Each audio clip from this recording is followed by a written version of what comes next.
In today's episode, I'm going to show you a really hands-on tactile strategy that will have your little learner engaged in spelling and reading without allowing motor skill delays or dysgraphia or any other learning differences to interfere.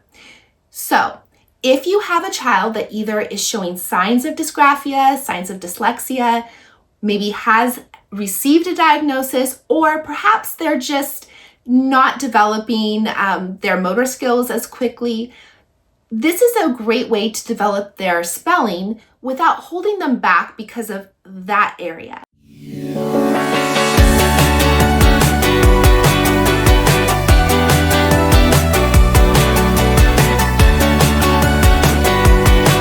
In our homeschool, we dealt with dysgraphia in one of my children, and this strategy is really founded in the need to grow them in the areas that they're ready to grow in while still addressing the areas of challenges. Now, of course, I do want to encourage you to continue to work on developing the muscles in the hands, to develop those letter formation skills, even though they might come at a different pace. We do want to work on those skills, and there are amazing ways to do that without focusing too much on the pencil grasp at first. So again, I want to encourage parents and families and caregivers to know that letter formation is important, but if your child is struggling in that, it's not a reason that they need to struggle in spelling. So with two simple materials, we're going to tackle this. You need magnetic letters and a magnetic whiteboard, or you can just put the magnetic letters down on the table. Either way is fine.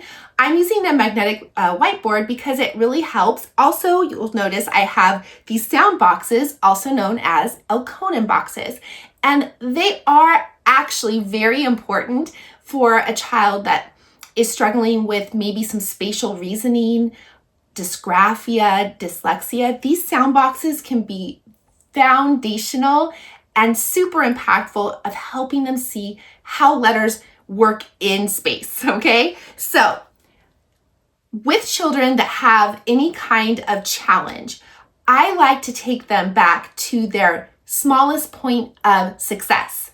We want to help our children experience success because I have a strong belief, and I've seen it play out time and time again, that success breeds success.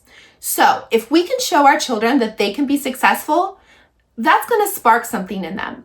So you want to find the sweet spot of success mixed with just that little edge of challenge, all right?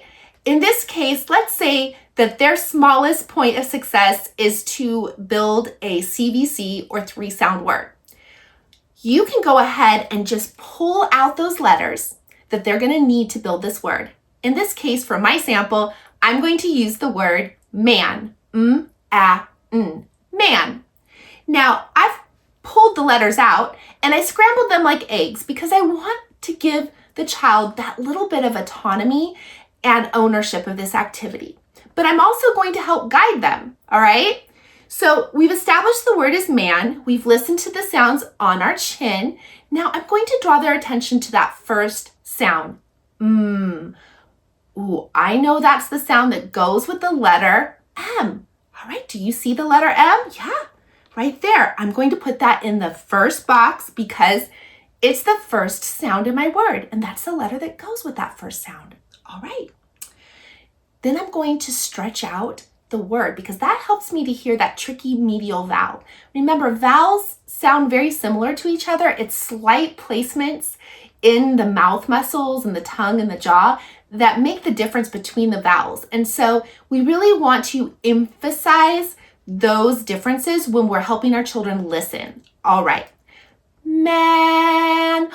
Ooh, I heard the ah. What letter is going to go next? Yeah, the A. I'm going to put that in the middle box because that is the middle sound. Oh, that's that N at the end. Man. Blend it. Man.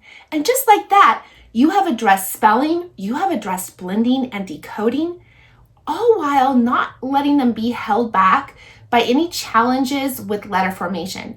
Again, remember, We still want to work on those areas of letter formation without overtaxing them, but we can still build their spelling and their reading skills, all the while preventing unnecessary delays. And with that, I encourage you to subscribe. You might as well. You're already here, and I have tons more information coming just like this to help you with your little learner at home. And with that, I'll see you next time when I teach you your super learning strengths, one child and family at a time.